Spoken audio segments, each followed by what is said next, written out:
안녕하세요. 예, 빅데이터 분석팀 조치선입니다. 오늘은 초보자를 위한 머신러닝의 이해라는 강좌를 준비했는데요.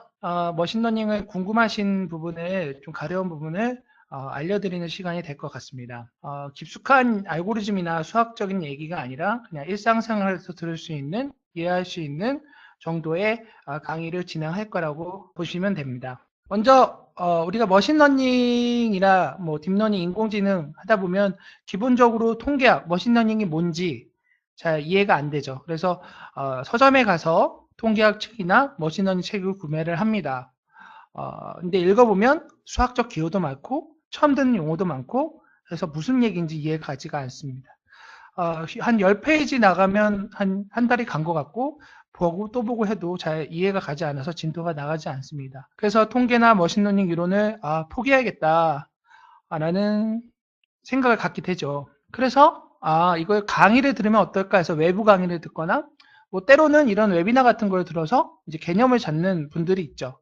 그래서 일반적으로는 R이나 파이썬 강의를 찾아서 수강을 해서 듣습니다. 혼자 책을 보는 것보다는 수업하는 게 따라할 수 있고 따라하는 것 같고 내가 아는 것 같고 잘 따라가는 것 같아서 알고 있는 것 같긴 합니다. 그래서 혼자 집에 와서 해보려고 그러면 다시 이해가 안 가고 도통 모르는 상태가 다시 되죠. 그래서 이거 내가 할 영이 아니구나 포기하는 경우가 태반인데요. 그래서 초보자들은 머신러닝 하면 어렵다.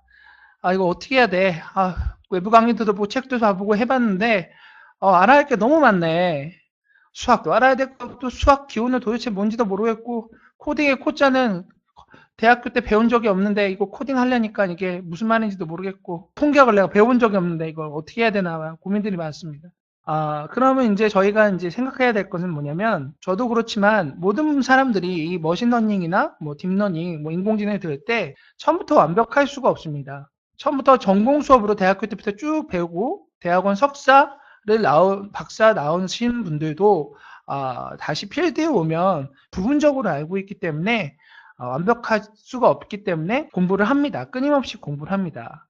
여러분들도 초보자인 여러분들도 그러니까 낙심하실 필요가 없고 우리가 인터넷상에 있는 어떤 코딩을 따라해 보든가 간단한 샘플을 따라해 보면서 개념을 이해하고 초보자를 위한 강의라든가 뭐 최근에는 유튜브를 통해서 딥러닝이나 머신러닝이나 쉽게 강의하는 강좌들이 되게 많습니다.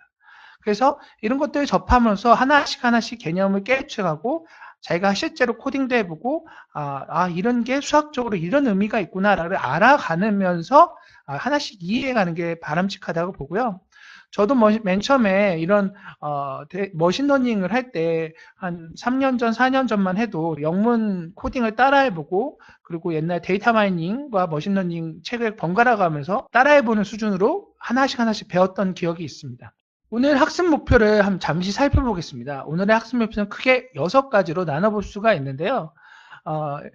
머신러닝을 이해하기 위해서 데이터 분석이라는 무엇이냐, 어떻게 시작됐는지, 그리고 어떤 학문 분야로 나눠지는지를 살펴보고 머신러닝을 이해하기 위해 기본적인 용어들이 무엇이 있는지, 그리고 머신러닝은 어떤 종류와 특징이 있는지, 그리고 왜 배워야 되는지, 우리가 머신을 통해서 실제 우리 현실에서 어떤 것들이 달라지고 변화되고 얻을 수 있고 우리가 실제 성과를 낼 수 있는지, 이익을 낼 수 있는지, 효과를 낼 수 있는지 등을 살펴보는 시간을 갖도록 하고요. 우리가 엑셀에서 인공지능과 머신러닝을 통해서 실제로 여러분들에게 어떤 정보라든가 컨텐츠를 어떻게 제공할 건지에 대한 계획을 말씀드림으로써 오늘 강의를 마치도록 하겠습니다. 먼저 데이터 분석입니다. 머신러닝을 하는데 왜 데이터 분석에 대해서 얘기를 할까라고 궁금하실 텐데요. 머신러닝이 됐든 딥러닝이 됐든 인공지능이 됐든 통계학이 됐든 기본적으로 데이터를 분석하는 학문입니다.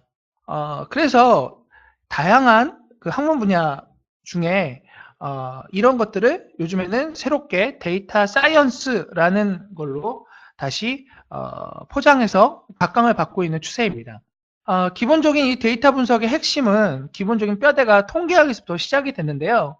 컴퓨터와 결합돼서 그리고 컴퓨팅 기술, 그리고 코딩, 그리고 테크닉과 기계가 결합돼서 하나의 데이터 사이언티스트라는 장르로 만들어졌다고 볼 수가 있는데 수학적인 핵심 어떤 공식이나 알고리즘은 거의 다 통계학에서 나왔다라고 생각하시면 될 것 같고, 그 영역이 교집합에 있는 부분은 대부분 통계학 알고리즘이라고 생각하시면 되고, 교집합이 아닌 부분은 컴퓨터라든가 IT 기술, 그리고 어떤 코딩의 영역, 그리고 어떤 데이터의 수학적인 어떤 게 아니라 여러 가지 데이터 유형이 있지 않습니까? 텍스트, 이미지, 영상 등과 같은 교집합이 될 수 없는 부분 때문에 나눠졌다라고 보시면 좋을 것 같습니다. 그래서 우리가 통계학이 어떻게 시작됐나를 한번 살펴볼 필요가 있는데요. 우리가 근본적으로 통계학이 언제 시작됐냐라고 물어본다면 아주 오래전 고대부터 시작됐다라고 일반적으로 얘기를 합니다. 고대 이집트, 로마, 또 중국 등 더 이전에는 메소포타미아 문명, 화하 문명, 문명으로 따지면 그런 고대 국가부터 이런 통계학에 대해서 유래가 됐다라고 얘기를 합니다. 그러면 왜 통계학이 고대부터 사람들이 관심을 갖고 어떤 데이터화시켜서 했을까라고 물어본다면 우리가 국가를 다스리기 위해서 국가를 다스리고 통제하고 한다는 것은 국가의 재정 상태라든가 정치 상황 을 의미합니다. 그래서 우리가 국가를 잘 운영하기 위해서는 어떤 것들을 잘 관리해야 되냐라고 하면 자원이겠죠. 대표적인 게 사람의 노동력이 일 수가 있겠고요.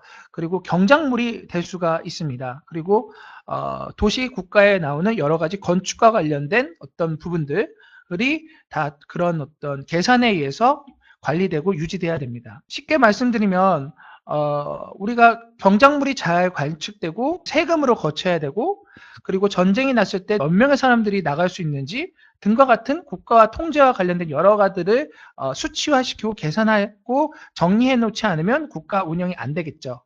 예를 들면 항상 국가라는 게 항상 세금이 일정하게 고시고 농사가 일정하게 된다면 문제가 없겠지만, 그게 불규칙적으로 예를 들면 우리가 정리해 두고 그리고 그걸 가지고 정책을 만들고 관리해야 되기 때문에 통계학은 고대부터 시작되었다라고 볼 수가 있습니다.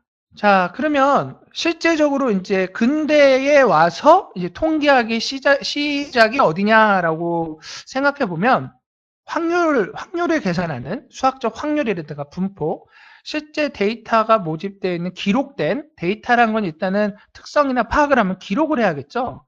수집된 데이터, 그리고 모아둔 데이터, 선별된 데이터에 대해서 실제 특정을 알기 위한 방법을 고안을 해야겠죠. 그래서 그 고안의 첫 번째 나온 게 확률론이라는 게 나왔고, 그 확률론을 이제 기반을 다진 사람들이 파스칼과 페르만을 얘기합니다.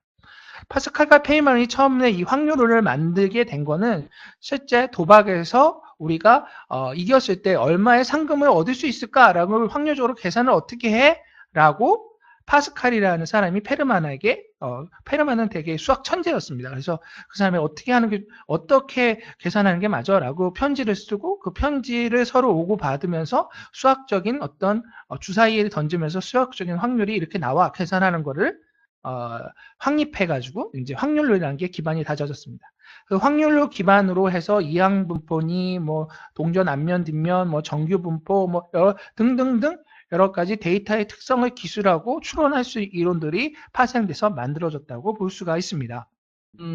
이런 통계학이 컴퓨터가 발달되기 이전에 수학적인 것과 함께 발달되고, 실제로 많은 데이터가 기록되는 근대 사회가 산업혁명이 지나가면서 실제 기계화된 전자계산기의 발달이 이루어지게 됐는데, 그 최초의 데이터를 계산하기 빠르게 할 수 있는 게 뭐냐라고 나온 게 애니악의 최초의 컴퓨터로 우리가 기록된 데이터를 빠르게 계산하는 컴퓨터라는 개념이 나왔던 겁니다. 이런 수학 데이터와 수학적인 계산과 실제 전기와 기계로 연합된 컴퓨터의 출현으로 인해서 우리가 사람이 대신했던 것들을 컴퓨터라는 게 대신하는 영역으로 출현하고 발전되게 된 거죠. 그래서 컴퓨터를 통해서 사람이 대신해서 계산할 수 있는 게 어떤 거야? 기계가 인간 같은 지능을 갖고 있어? 라고 물은다면 그 개념을 어떻게 정의하면 돼? 라고 했을 때 1950년에 이제 투닝 테스트라는 정의를 하게 됩니다. 투닝 테스트라는 건 쉽게 얘기하면 한 가지의 질문을 던졌을 때 기계가 답하는 것과 사람이 답하는 것을 피실험자가 모른다면 그거는 인공지능이다. 사람이 대신하는 건지 기계가 대신하는 건지 알 수 없지만 판명하지 못할 만큼 질문자가 느낀다면 그거는 인공지능이다 라고 정의가 내려지게 되었습니다. 철학적 관점에서는 우리가 크게 강한 인공지능과 약한 인공지능 두 가지로 구분이 됩니다.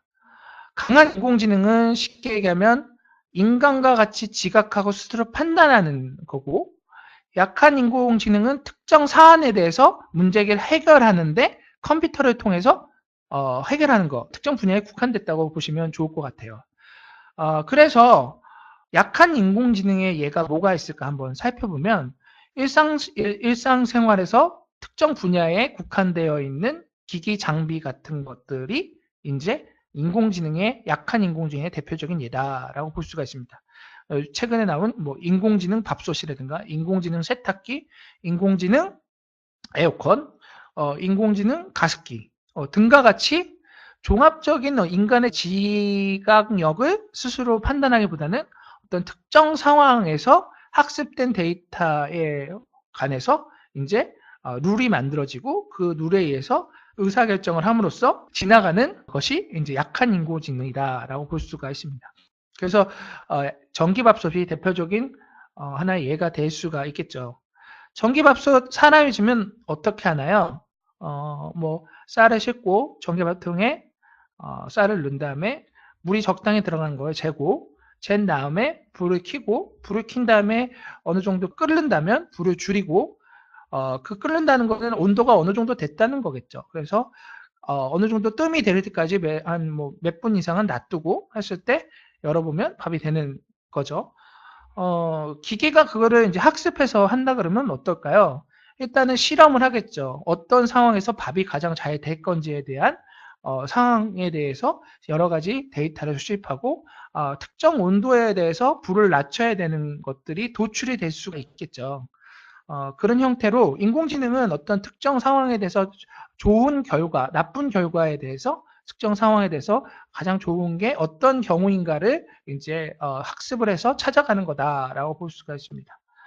그렇다면 강한 인공지능은 뭐가 있을까요? 아이언맨의 자비스가 대표적인 강한 인공지능의 예라고 볼 수가 있습니다. 실제 이 자비스와 같은 강한 인공지능은 현실에는 아직은 없죠. 그런데 많은 사람들이 이 강한 인공지능에 대한 그 비전을 갖고 아직 하고 있습니다. 강한 인공지능이 되기 위해서는 데이터가 종합적으로 판단할 수 있게끔 뭐 실시간적인 거 그리고 과거 데이터 그리고 대용량 데이터 수집되는 데이터 다양한 채널을 통해서 들어오고 그거에 대해서 스스로 판단하고 어떤 정보가 필요할지 스스로도 찾고 하는 것까지 다 돼야 되기 때문에 아직 좀 먼 미래인 것 같습니다. 그래서 이 강한 인공지능의 뭐 영화로서는 뭐 터미네이터도 있고요.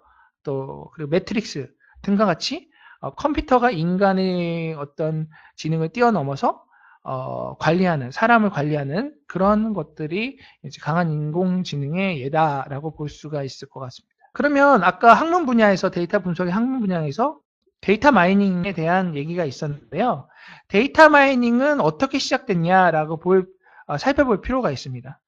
처음에 저희가 통계학을 얘기했고 통계학을 얘기한 다음에 컴퓨터가 도래했고 컴퓨터 발달의 기술의 발달에서 단순히 계산 능력뿐만 아니라 데이터를 효율적으로 저장하는 것까지 발달을 했습니다. 그래서 최초의 그 데이터를 잘 저장할 수 있는 개념의 DB가 IBM에서 1960년대에 나왔는데 이런 데이터베이스 데이터를 어떻게 잘 저장할 거냐, 효율적으로 저장할 거냐라는 기술이 발달되면서 데이터가 많이 쌓이겠죠.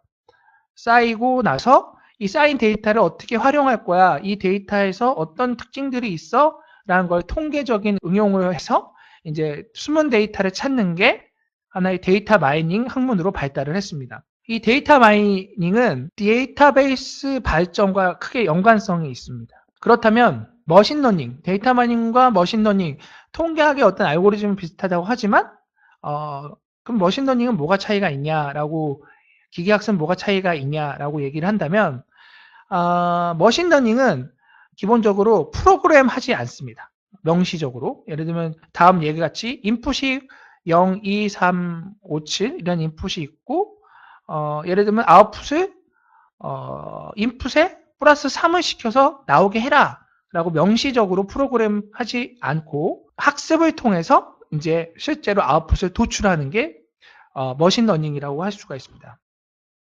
다음 얘같이 인풋이 0, 2, 4, 5, 7의 경우 그거에 매칭이 되는 거는 0은 3, 2는 5, 4는 7로 매칭을 시키고 얘를 실제로 계산을 합니다. 이 계산을 할 학습 방법은 여러 가지 기법들이 되겠죠.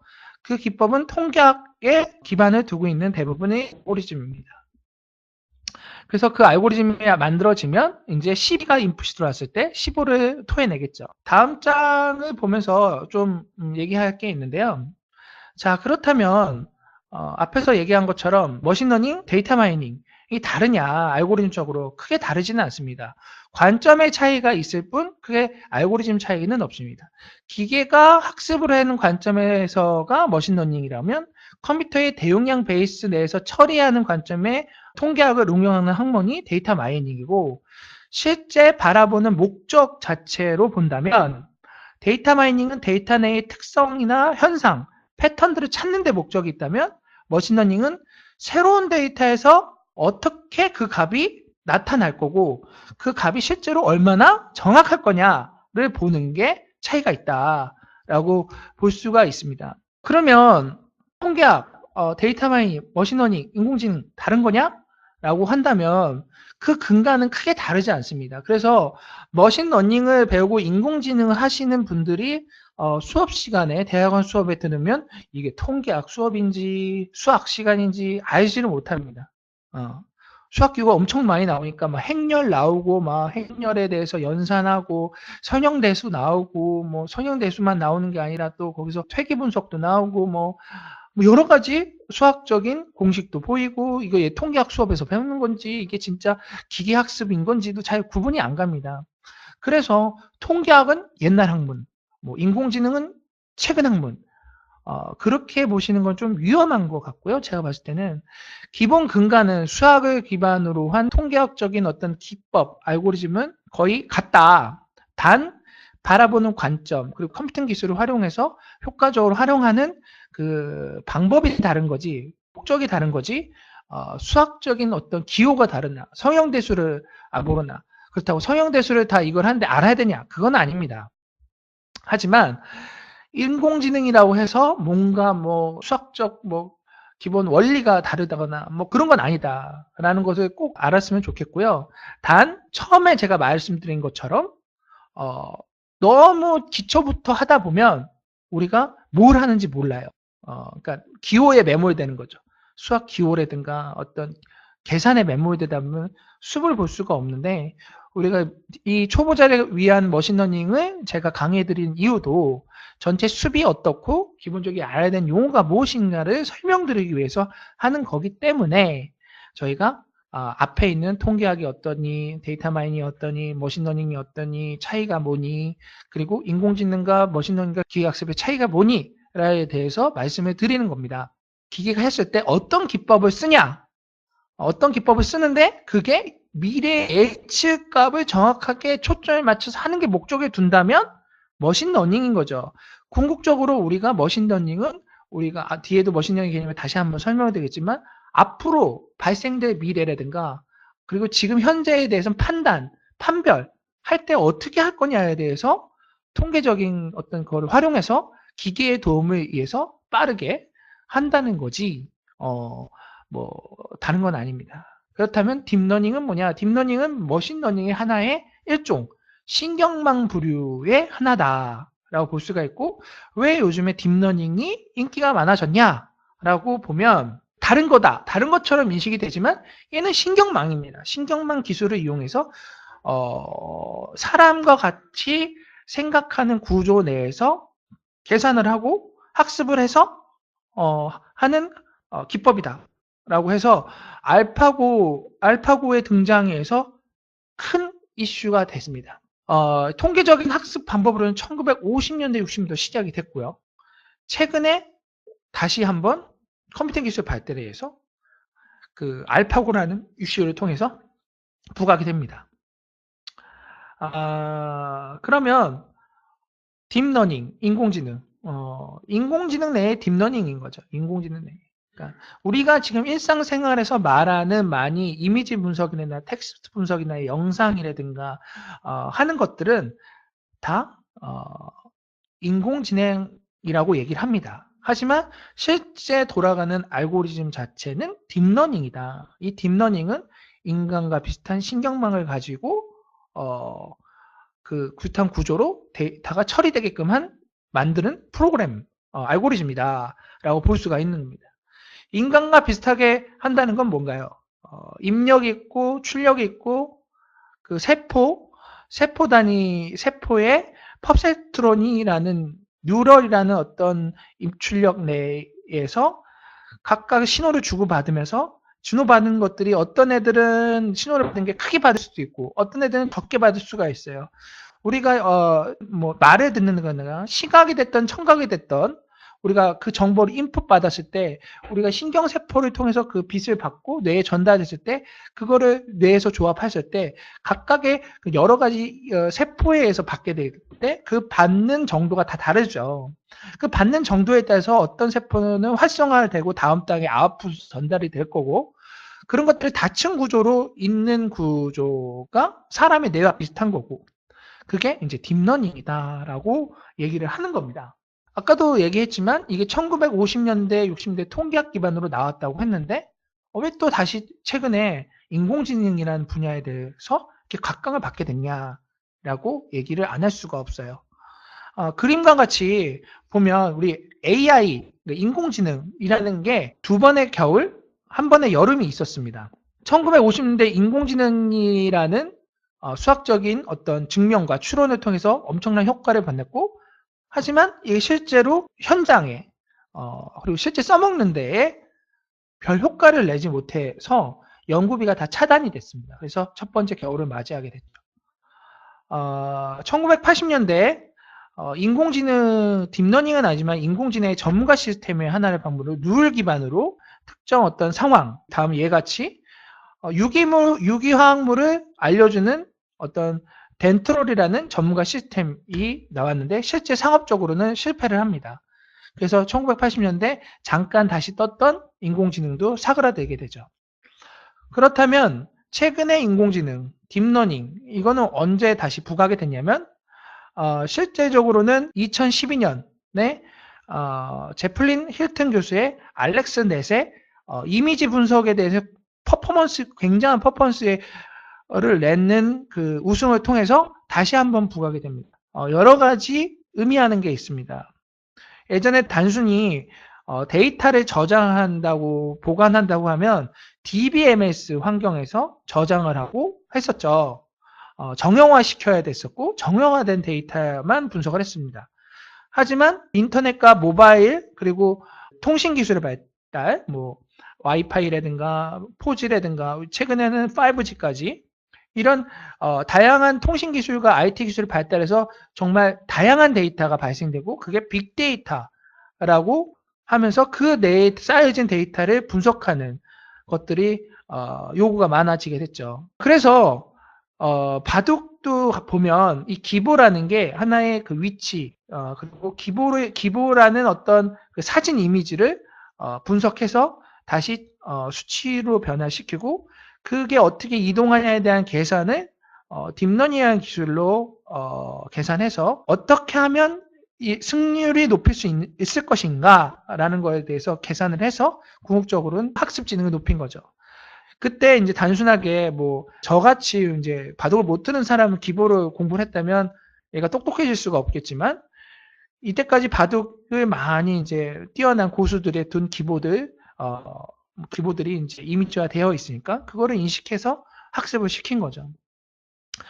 그래서 우리가 2000년 10년 이후로 이제 다시 붐이 딥러닝이라는 개념으로 일어나고 있습니다. 머신러닝, 딥러닝이 일어나고 사실 이게 2025년, 뭐 30년이 되면 강한 인공지능과 같은 영역으로 싱귤레리티라는 특이점에 도달할 것이다 라는 예상도 하고 있는 상황입니다. 과연 그럴지는 잘 모르겠지만 일단은 지금 그런 것들에 대해서 연구를 많이 하고 있고 이런 이미지라든가 음성이라든가의 분야에서 놀라운 성과를 보이고 있는 것은 사실입니다.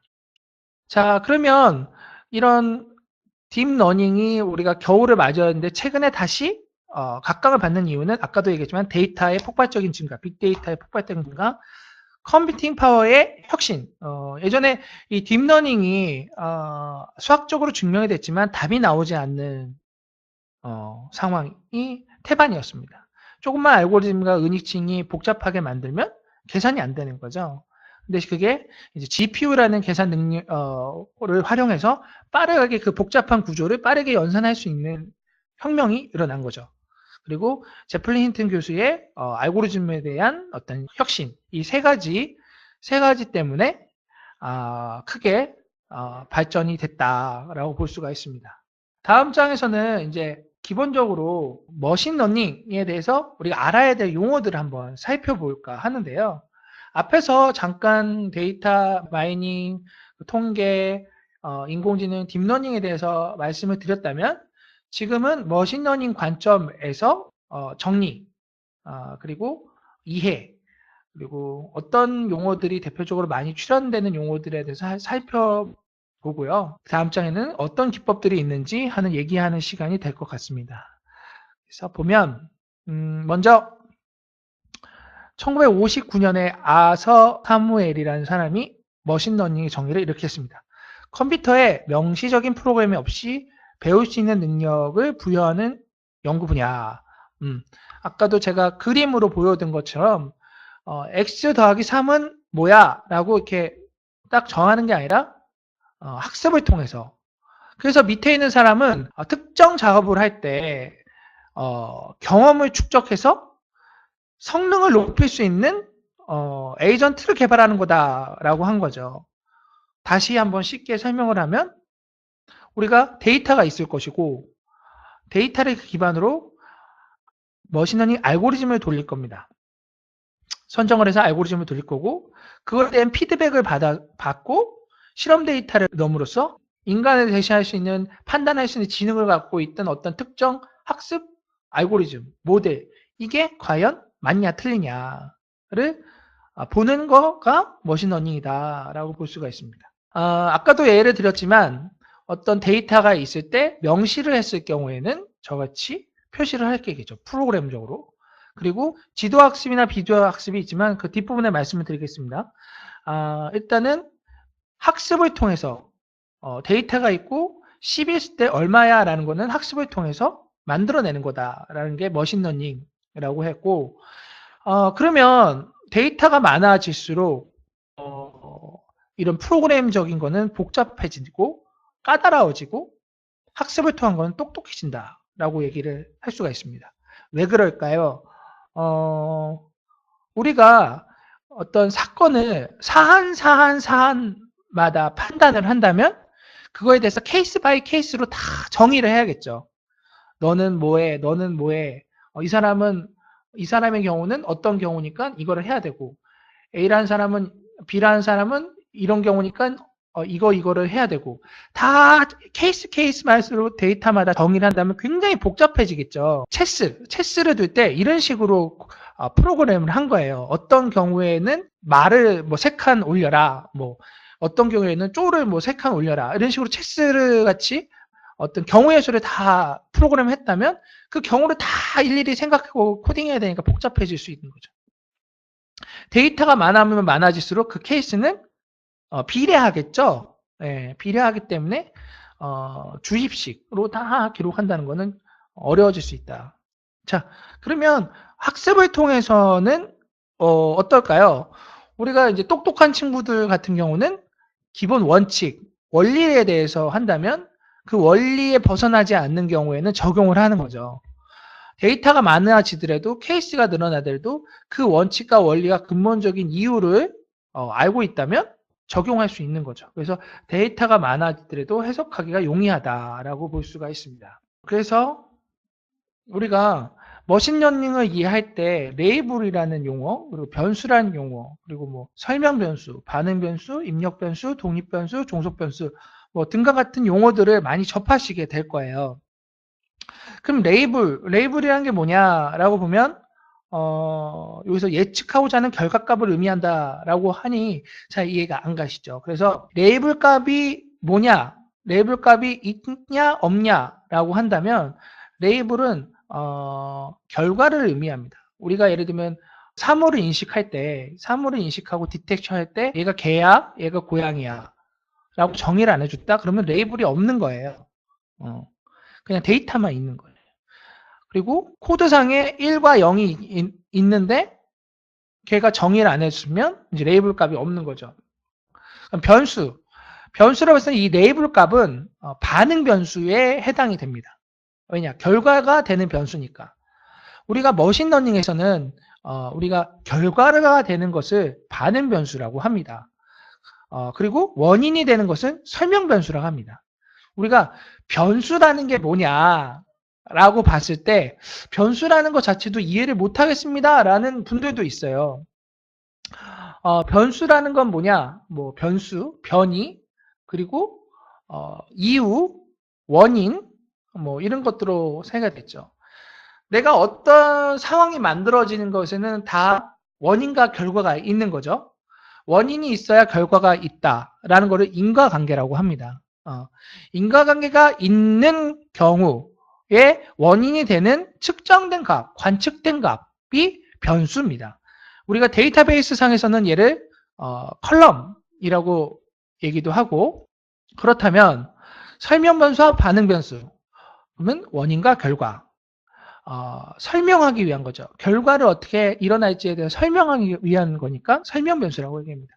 그러면 팀장님, 설명 변수, 입력 변수, 독립 변수 왜 이렇게 세 가지로 얘기를 합니까? 라고 그냥 하나만 얘기하면 되지. 자, 이게 아까도 이제 처음에 말씀드린 학문 분야가 처음에 시작할 때 관점에 따라 다르게 시작했다고 했잖아요. 그래서 통계학에서는 이 설명 변수를 원인이 되는 변수를 독립 변수라고 얘기를 합니다. 그리고 데이터 마이닝에서는 입력 변수라고 얘기하고 머신러닝에서는 설명 변수로 얘기합니다. 제가 말씀드린 걸 잘 생각해 보면 이해가 됩니다.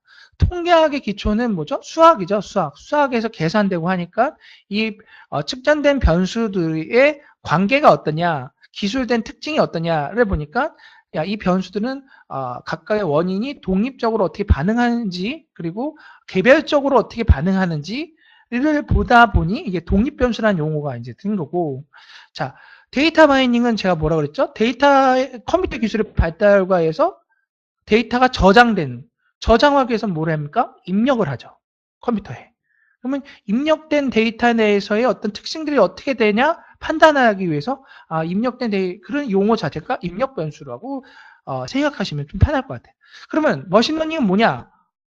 머신러닝은 자, 정확해야 돼. 미래가 정확하게 어떻게 될지 모르는데 그거 어떻게 설명할 수 있는 거야? 라고 보면 이제 설명 변수라는 게 더 어울리죠. 그래서 설명 변수의 반응이 어떻게 되냐라고 해서 반응 변수. 그리고 입력된 변수 내에서 데이터 마이닝으로 어떤 패턴들의 특징이 나오냐라고 했을 때 출력 변수. 수학적인 거에 대해서 의미의 이제 종속 변수. 수학 통계학적인 의미에서 종속 변수. 이런 것들이 이제 용어들이 나옵니다.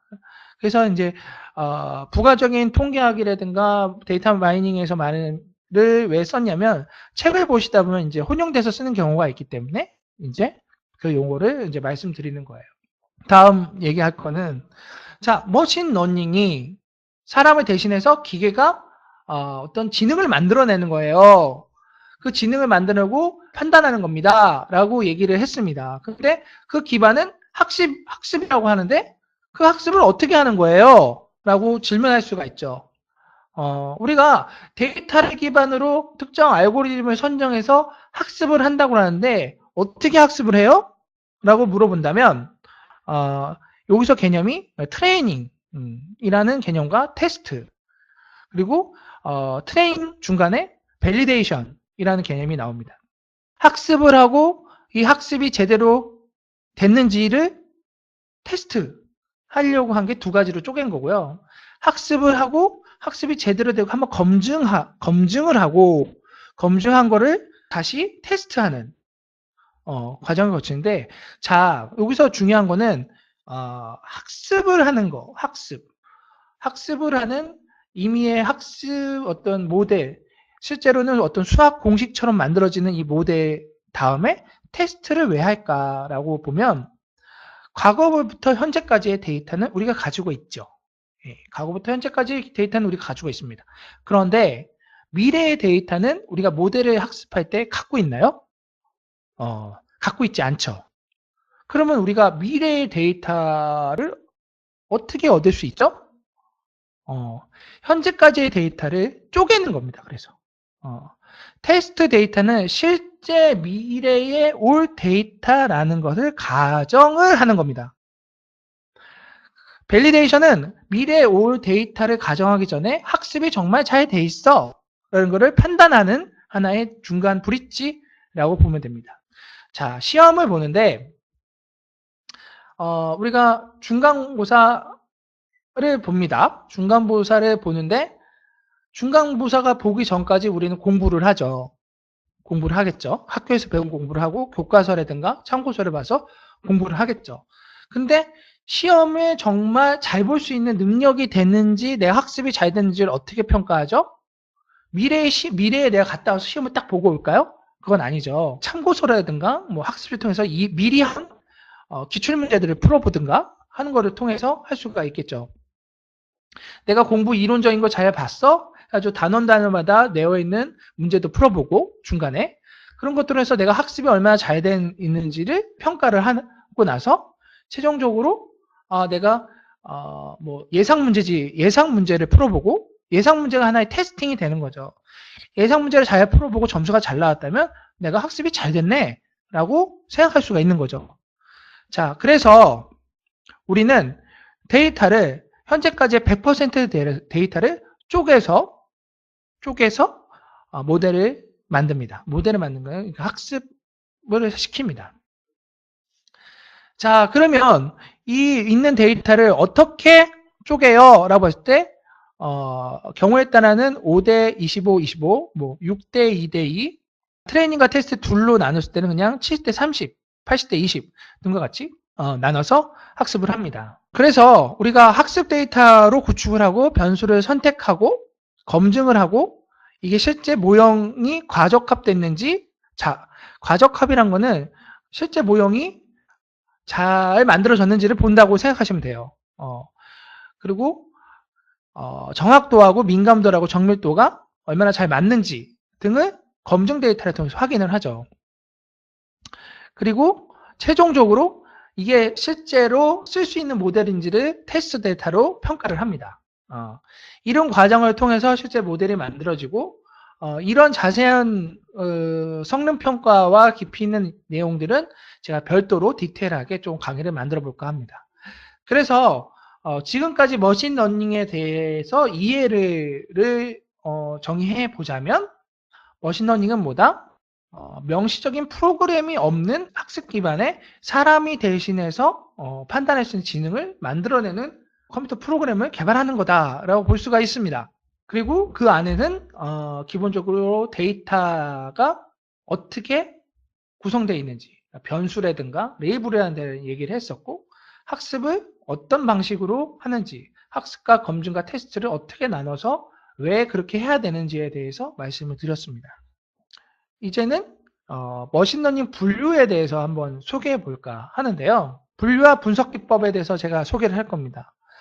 저희가 앞에 잠깐 얘기했지만 머신러닝은 뭐 지도학습, 비지도학습, 강학습이 있다. 각각의 지도학습의 분류나 획일이라든가 비지도학습의 차원 축소라든가 군집은 밑에 제가 사례를 통해서 더 자세히 말씀을 드리고, 먼저 지도학습에 대해서 한번 설명해 볼까 합니다. 지도학습, 레이블된 학습 데이터로 학습을 수행하는 알고리즘. 무슨 말인지 모르겠죠? 자, 아까 제가 레이블이 뭐라 그랬죠? 결과가 있는, 그리고 결과에 대해서 명시해 준이라고 했습니다. 코끼리를 코끼리라고 하고 기린을 기린이라고 하고 예를 들면 뭐 분석을 할 때 데이터베이스에 저장되어 있는 0은 구매를 한 사람, 1은 구매를 안 한 사람. 뭐 반대로일 수도 있죠. 0은 구매를 안 한 사람, 1은 구매한 사람. 하여튼 명시를 해주는 그 데이터 결과에 대해서 어떤 내가 알고 싶은 결과에 대해서 명시한 데이터가 있는 경우, 그거를 학습하는 경우를 지도학습이라고 할 수가 있습니다. 그래서 답을 가르쳐주고 공부를 시킨다라고 얘기를 하는 겁니다. 기계한테 사진을 보여주면 해당 사진이 코끼리인지 기린인지 알려주고 공부를 시킨 후 기계에게 코끼리 사진을 보여주고 이게 뭐야? 라고 물어봤을 때 기계가 얘는 코끼리야 라고 답을 할 수 있게끔 만들어주는 게 지도학습이다 라고 볼 수가 있습니다. 자, 그러면 우리가 사람으로 따지면 우리가 사람을 학습을 하면서 우리 지능을 키워갑니다. 우리가 지도학습을 언제 처음 배울까요? 우리가 최초에 학습을 하는 거는 지도학습입니다. 사람이 태어나서 이제 갓난아이가 뒤집기를 하고 기어다니고 말을 우물우물 했을 때 어머니는 우리 어머니는 우리에게 난 엄마야, 아빠야, 빠빠 먹어야지, 이건 뭐야, 위험해 하고 계속 가르쳐 줍니다. 명시를 해주는 거죠.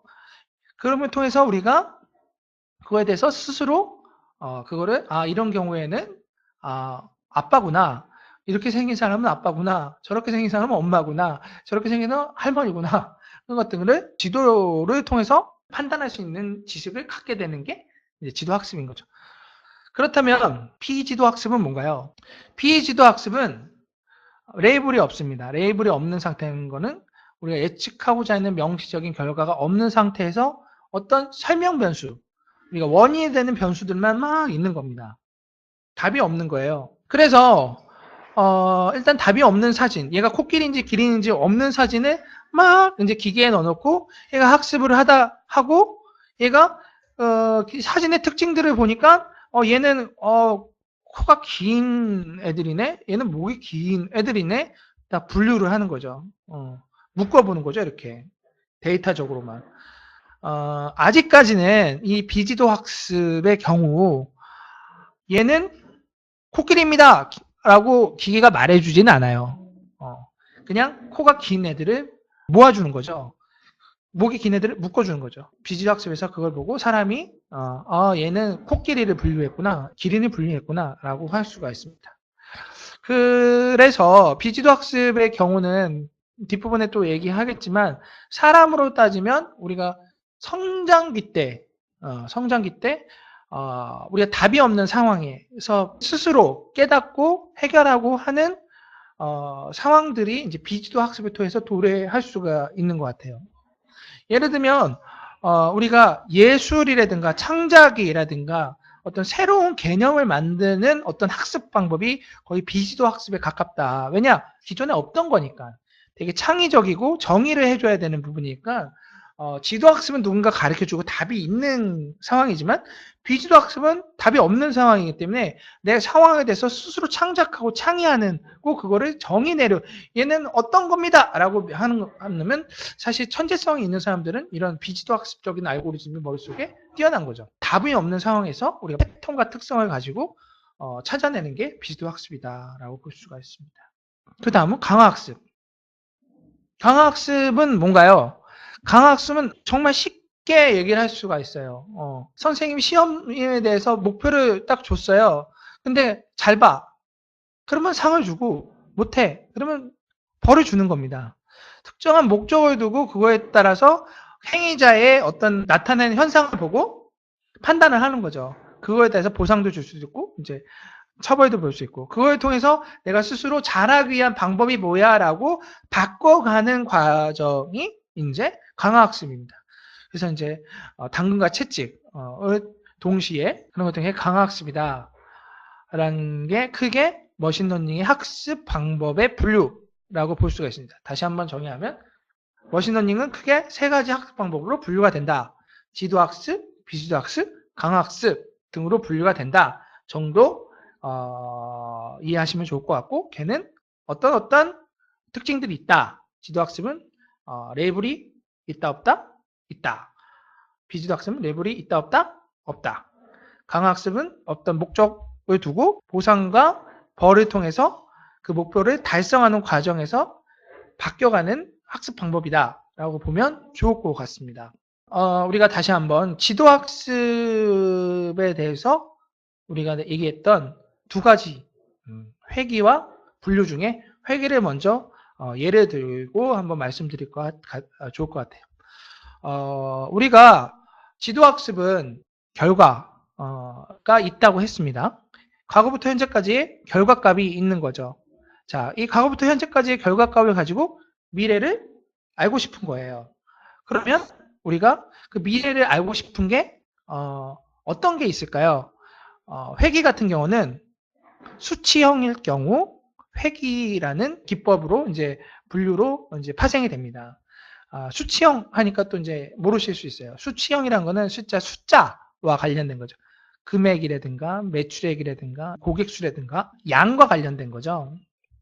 그래서 이 수치형이 과연 얼마나 향후에 이때까지 과거부터 현재까지 얼마나 때 미래에 어떻게 변화될 거야, 얼마나 될 거야, 얼마나 많아질 거야, 얼마나 적어질 거야 등과 같은 것을 예측을 할 때 이런 회귀, 리그레션이라는 쪽에 선형회귀라든가 회귀나무 등과 같은 기법들을 쓴다라고 볼 수가 있고, 우리가 이제 아까도 얘기했지만 매출액, 뭐 예를 들면 매출액도 여러 가지가 있지만 뭐 기업 매출도 있고 상품 매출도 있고 고객 매출도 있고 여러 가지, 그리고 뭐 예를 들면 주가, 수치와 관련된 거를 이제 할 때 어떤 걸 쓰냐, 리그레션이라는 쪽에 이제 속합니다. 그래서 기법은 뭐 여러 가지가 있다 정도. 뒷부분에 다시 한번 기법에 대해서는 대표적인 기법에 대해서 한번 말씀을 드리도록 하겠습니다.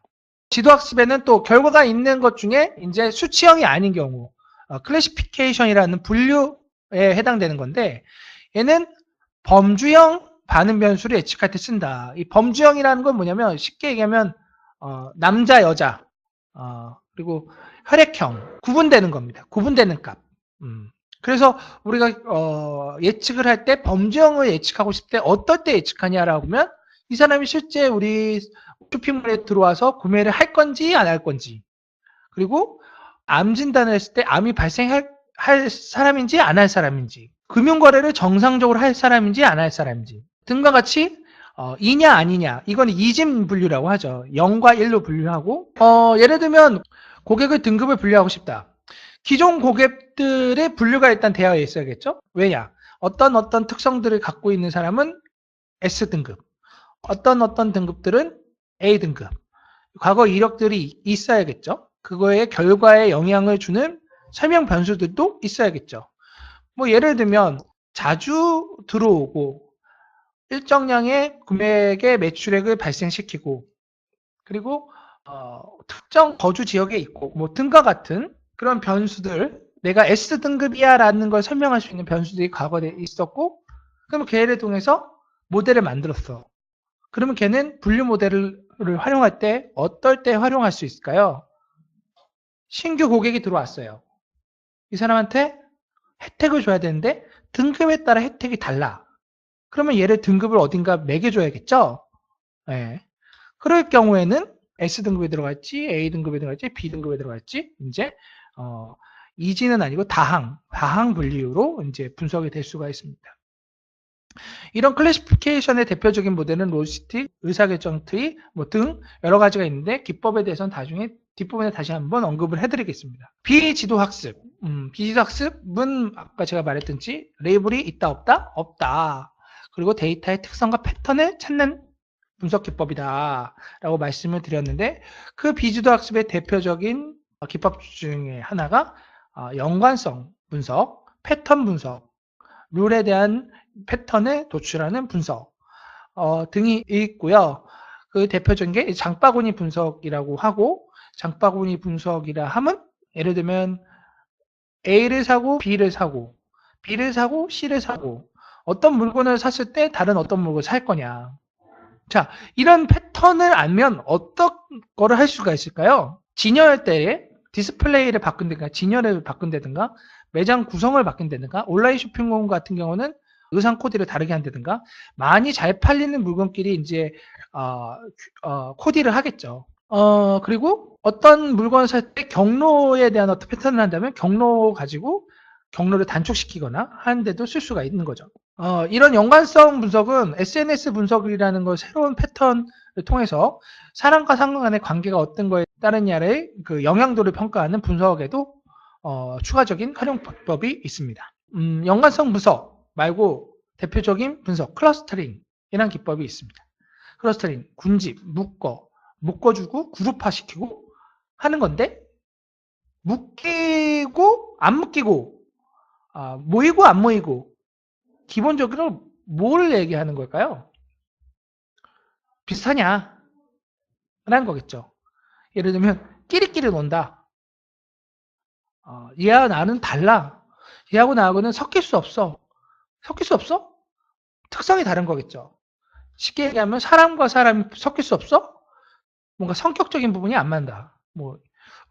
그리고 개인적인 취미가 안 맞아. 그러면 섞일 수 없는 거죠. 새로운 성향의 사람인 거죠. 그죠? 그래서 군집이라는 거는 우리가 설명 변수로 하는 것들의 유사성을 기반으로 묶어주는 분석이다. 그게 군집 분석이다. 그 군집 분석이 사실 그래서 여러 가지가 있는데 그게 뭐 K-मी라든가 계층적 구조의 분석 기법으로 나눠질 수 있다라는 정도 알면 좋을 것 같아요. 그럼 강화학습. 강화학습은 제가 아까 뭐라 했죠? 어떤 목적을 두고 잘하면 보상을 해주고 못하면 벌을 주는 거죠. 게임을 예를 든다면 게임의 목적은 뭐죠? 이 어떤 한 그 레벨을 갱신하거나 점수를 높이는 거죠. 그러면 벽돌 깨기와 같이 저 벽돌을 깨는 거를 어떻게 깨냐 가르쳐 주지는 않지만 저 깨면 점수가 주어지고 벽돌을 깨게 하는 그 공이 내가 받쳐주지 못하면 죽는 거고 이런 상황을 기본적인 어떤 환경하고 그것만 주고 스스로 그걸 찾아가는 형태가 이제 강화학습이라고 볼 수가 있습니다.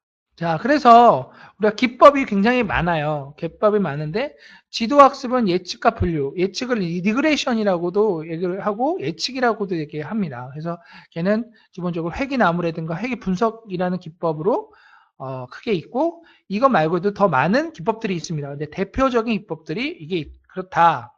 분류는 지금 6개의 그 분석 기법을 얘기했지만 실제로 더 많은 기법들이 있습니다.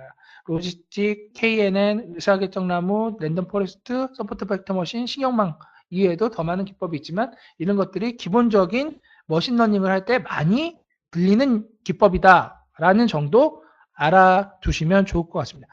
각각의 특징과 장점 그리고 어떻게 활용하는지는 향후에 뭐 이렇게 웨비나를 하나하나 늘려가면서 제가 강의를 해드릴 기회가 있을 거라고 판단이 되고요. 지금 로지스틱이 뭔지, 의사결정 나무가 뭔지, 랜덤 포레스트가 뭔지, 서포트 벡터가 뭔지에 대해서는 일단은 접어두시고 저런 것들이 뭔가 범정 데이터, 고객이 실제 구매를 할 건지 안 할 건지, 카드 거래가 실제 부정 거래인지 정상 거래인지를 판단하는 기법에 저런 기법들이 쓰일 수 있는 거구나라는 정도 이해하시면 좋을 것 같아요. 연관성 분석, 군집, 차원 축소. 제가 차원 축소에 대해서는 예를 안 들었지만 군집 분석이라든가 연관성에 대해서 말씀을 드렸죠. 강학습. 강학습은 확률 모델 마르코브 체인이라든가 시뮬레이션의 몬테카르로 시뮬레이션이 대표적인데 이것도 이런 게 있다. 향후에 제가 한번 강의를 하는 거에 대해서 한번 고민해보고 만들어 볼까 합니다. 자, 분석이 왜 필요할까? 자, 머신러닝이 어떻게 보면 왜 필요할까? 이런 우리가 데이터 분석에 필요한 여러 가지 학문 분야들이 왜 필요할까에 대해서 짚어드리는 시간과 그리고 대표적인 사례들 말씀드릴까 합니다. 먼저 데이터 분석의 필요성. 데이터 분석을 왜 합니까? 라고 물은다면 뭐라고 답변하실 거예요? 데이터 분석을 하는 이유는 궁극적으로는 문제를 해결하는 거예요. 문제를. 무엇을 기반으로? 분석 역량. 분석 역량이 뭐예요? 통계학적, 수학적, 데이터의 활용 능력, 데이터의 처리하는 능력 등과 같은 분석을 할 수 있는 능력을 기반으로 하는 거예요. 문제를 해결하는 거예요. 근데 문제를 해결할 때 우리가 단순히 풀기만 하면 되나요? 우리가 시험 칠 때 공부 잘하는 친구들은 어떻게 수능을 접근하죠? 전략적으로 접근하죠. 그리고 그 전략적인 큰 전략 안에서 시험을 어떻게 풀지, 전술적으로 어떤 문제는 먼저 패스하고 그런 것도 생각을 하죠. 그리고 실제 내가 안배를 어떻게 해야 되냐라는 시험 칠 때 내 컨디션이나 그런 안배를 어떻게 해야 되냐라는 고려를 하죠. 기본적으로 문제를 풀기 위해서 과거, 현재, 미래에 대한 것들을 고민합니다. 사람은. 마찬가지예요. 데이터의 분석의 필요성은 기업이 됐던 국가가 됐던 개인이 됐던 문제를 풀기 위해서예요. 문제를 풀기 위해서. 그럴 때 데이터 기반으로 전략적, 전술적, 운영적인 측면을 고려해서 풀어야 되고 그거를 풀 수 있는 도구와 분석 개인의 역량이 필요한 겁니다.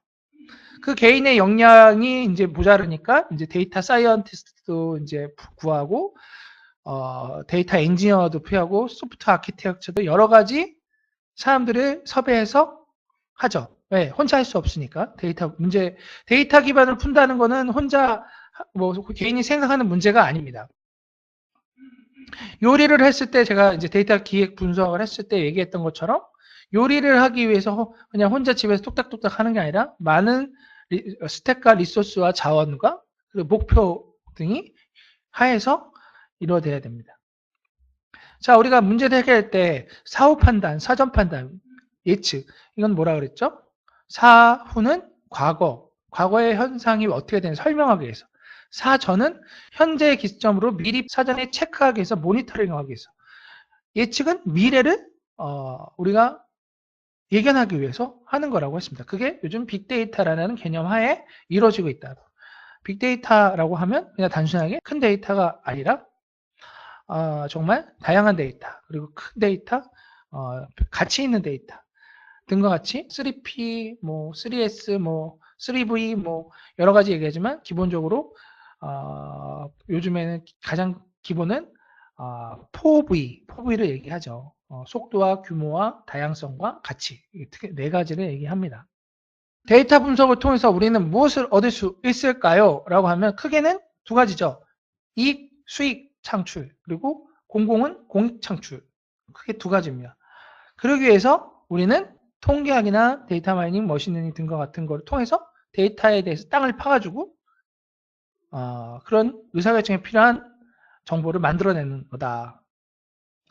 궁극적으로 데이터를 기반으로 해서 어떤 고객 맞춤형 서비스 구현, 이거는 고객 선호도 상품 서비스, 이거는 운영적인 측면일까요? 전략적인 측면일까요? 전술적인 측면일까요?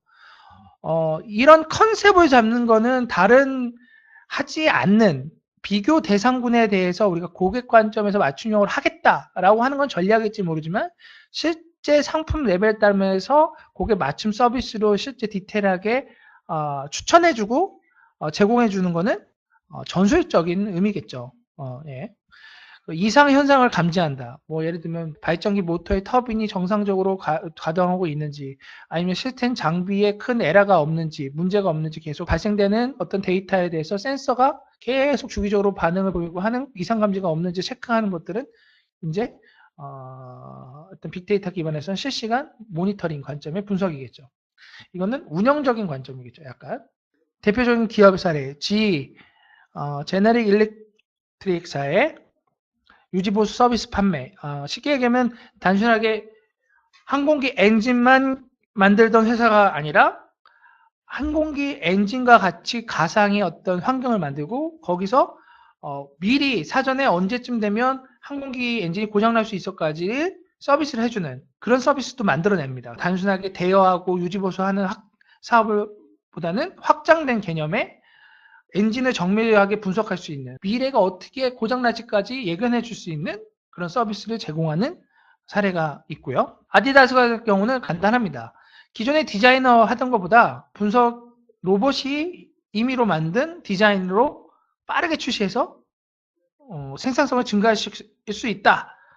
이거는 이제 스피드 팩토리라고 하고, 독일에서 큰 유행인 거죠. 공장 자동화 플러스 거기에 딥러닝이나 인공지능을 활용한 스마트 팩토리의 하나의 대표적인 고객 맞춤형 생산 시스템이 이제 하나의 좋은 예일 것 같습니다. 이게 고객 맞춤형이죠. 쉽게 얘기하면. 맞춤형 서비스의 또 대표적인 넷플릭스. 나와 유사한 사람들, 또는, 유사한 상품에 구매할 사람을 추천해주는 등과 같이 고객에 맞춤되는 컨텐츠를 제공하는 대표적인 사례. 머신러닝에서는 연관성 분석이라든가 어떤 네트워크 분석을 통해서 이런 것들을 제공해 줄 수가 있죠. 기존의 넷플릭스의 사례를 보면 새로운 컨텐츠를 제공하는 것보다는 과거에 구매했던 사람들의 분석을 통해서 과거에 좋아할 만한 컨텐츠를 어떤 신규 고객한테 전달했을 때 매출이 더 크게 발생되는 효과를 얻었다라는 자료가 있습니다. 공공 사례는 이제 다람쥐 버스, 올빼미 버스가 있습니다. 다람쥐, 올빼미. 올빼미 밤에 활동하는 애, 다람쥐 낮에 아침에 막 배고파서 활동하는 애. 다람쥐는 아침에 출근 시간에 약간 혼잡 지역이라든가 교통체증이 있거나 출근 시간에 그런 거를 해소시킬 수 있는 임시 노선을 만들어줘가지고 시민들의 편리성을 증대시키기 위한 하나의 서비스 모델로 만들었습니다. 뭘 보고 만들었을까요? 데이터 보고 판단했겠죠. 어떤 데이터? 사람들이 움직이는 데이터. 사람들이 움직이는 데이터 어떻게 알았겠죠? 이동통신에 있는 핸드폰에 있는 그 단말기 정보, 내 위치가 어느 정도 정확한 위치까지는 아니지만 어느 위치에 있다 근방의 위치를 데이터가 쌓입니다. 물론 통신사마다의 분포는 다를 수 있지만 그 분포가 랜덤하게 퍼져 있고 한 지역에 어떤 A라는 뭐 예를 들면 저희 사무실이 증미인데 증미에는 SK만 한 100%입니다. 이렇게 되지는 않죠. 그러니까 시장 점유율에 보면 랜덤하게 이렇게 사람들이 골고루 퍼져 있으니까 그 가중에서 고객이 밀집되어 있는 걸 보면 이제 유동인구가 어떻게 변화되는 걸 볼 수가 있어요. 시간대에 따라서 유동이 어떻게 변하는지, 사람들이 어디 이동하는지를 보고 그 데이터를 가지고 이 지역, 혼잡 지역을 어떻게 개선해야 되겠다라고 했을 때 이제 출근할 수 있는 경로, 대중교통이 없는 지역에다가 버스 노선을 만들어주고 하는 거죠. 마찬가지입니다. 올빼미 버스도 심야 시간에 노선이 필요한 지역에 사람의 유동인구를 분석해서 버스 노선을 만들어주는 거라고 볼 수가 있습니다. 태양광 발전. 태양광 발전은 크게 두 가지가 있어요. 돈 벌려는 사람, 돈을 절약하려는 사람. 돈 벌려는 사람을 이제 PPA 고객이라고 하고, 상계거래 고객은 일반 사용자들, 집안용 가정 지역에 태양광 패널을 설치해서 전기료가 얼마만큼 절약될 수 있는지를 분석합니다. 기본적으로 얼마가 절약되든 돈을 얼마가 벌든 태양광 발전이 얼마나 될 거냐를 예측하는 거겠죠. 그러면 그 태양광 발전을 어떻게 예측해? 라고 보면 과거의 기상 요소라든가 뭐 지역 특성이라든가 장비 효율성 등을 고려해서 실제 발전량이 어떻게 되었는지의 과거 데이터를 기반으로 이제 미래가 어떻게 될 건지를 예측하는 거죠. 사실 태양광 발전은 가장 큰 포인트는 시간이 1조 시간이 얼마나 있냐가 굉장히 중요합니다. 왜냐? 태양이 비쳐야지 발전을 하니까. 기존에는 평균적으로 하루에 3.5시간을 가지고 발전한다라고 얘기를 했는데 이 사례에서 보면 실제 하루에 발생되는 태양 그 발전 시간을 추정을 해서 이제 계산을 발전량을 예측을 했었습니다. 그렇게 되면 어떤 지역에 이제 태양광 발전을 하는 게 경제성이 있을지, 우리 동네에서 다른 이웃집은 태양광 발전해서 얼마 정도의 전기요금을 절약할 수 있을지 등과 같은 경우를 제공할 수가 있겠죠. 자, 행안부의 같은 경우는 다음과 같은 사례를 한번 만들었었어요. 어떤 사례냐? 국민들이 불만하는 요소들, 그걸 어디다? 구청이라든가 청와대라든가 아니면 행정자치부의 어떤 게시판이 시민들이 달 수 있는 것들에 대해서 글을 남기겠죠. 지역사회다 그러면 어디다 남기나요? 예. 지금 지도에 보면 구별로, 서울이면 구별로 이제 구청이 있겠죠. 구청 민원 창구에다가 막 게시판에다 우리 아파트 단지에 불법 주정차들이 많아서 얘를 좀 어떻게 처리해 주세요. 불법 차량을 과태료가 부과되는데 이거는 좀 부당합니다. 뭐 등과 같이 글을 많이 남길 수가 있겠죠. 그걸 민원글들을 다 일일이 읽어보고 가지고 하기엔 굉장히 시간이 부족하지만 어떤 그런 키워드들이 많이 발생되는지, 어떤 시민들이, 국민들이 불만이 있는지를 판단하기 위해서, 빠르게 판단하기 위해서 이런 민원 분석 서비스를 국가에서 만들어서 과학적 행정 정책을 마련하는데 활용을 하고 있습니다. 마무리하자면 앨런 머스크가 이런 얘기를 했습니다. 인공지능은 우리가 악마를 소화하는 것이나 마찬가지다. 인공지능은 핵무기보다 위험하다. 자, 이 얘기를 한 얘기는 이제 인공지능의 특이점이 오는 시대, 인간을 더 추월하는 시대, 인간이 통제할 수 없는 범위에 벗어나는 시대가 온다면 핵무기보다 더 무서울 수 있다라는 얘기를 하는 거고요. 그런 시대가 당장 도래할 걱정은 안 하셔도 좋을 것 같습니다. 아직까지는 사실 기업의 이제 데이터나 인공지능 딥러닝을 활용해서 특정 어떤 도메인, 사이트, 기업들은 좋은 솔루션들을 지금 많이 만들어주고 있고요.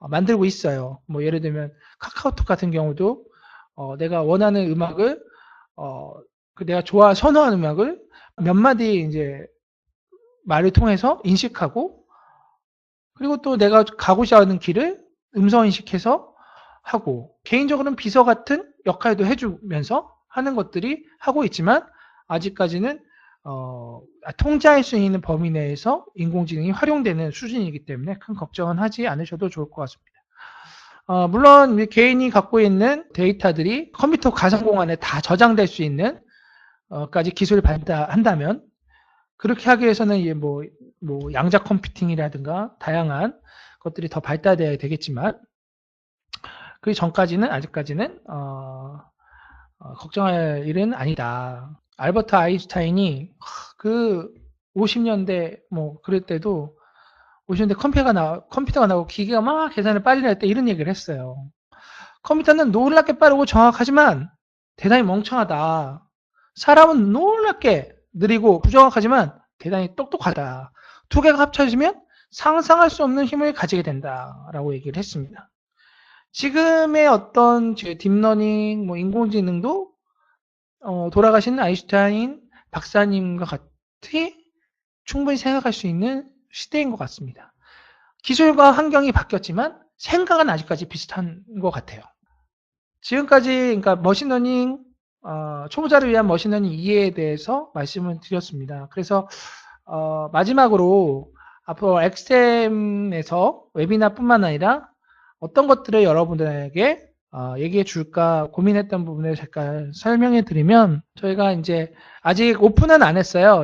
빠르면 뭐 2월 말 늦으면 3월 달에 K9, 뭐 데이터 로봇 컨텐츠 등과 같은 세 가지 카테고리로 분석과 관련된 머신러닝과 관련된 여러 컨텐츠들을 제공할 겁니다. 그리고 제가 이제 강의를 많이 하다 보면 그런 질문을 되게 많이 하세요. 이 자료를 제공해 줄 수 있습니까?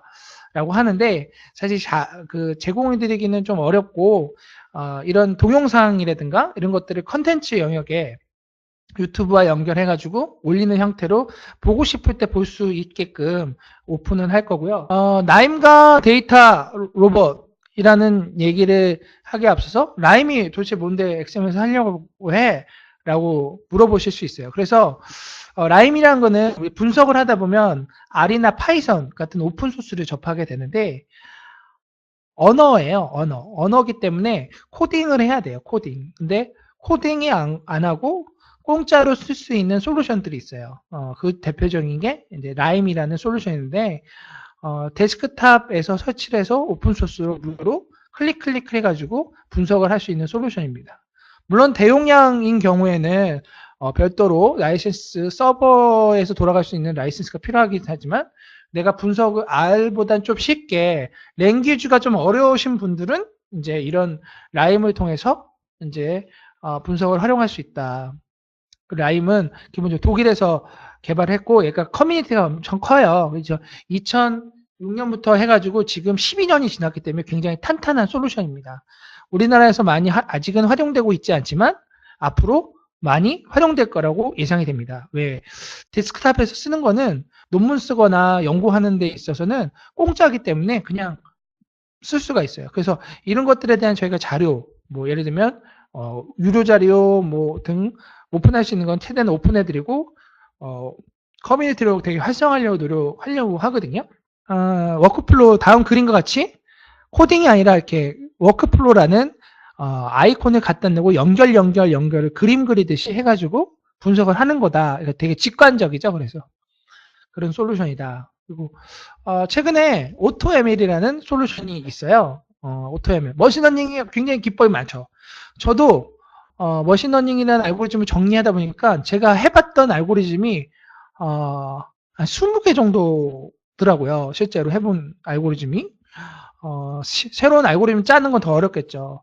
근데 이 알고리즘을 비교 평가하고 모델을 학습하는 게 한 가지 모델을 하는 게 여러 개의 모델을 하는데 분석가가 일일이 다 하기는 너무 어렵습니다.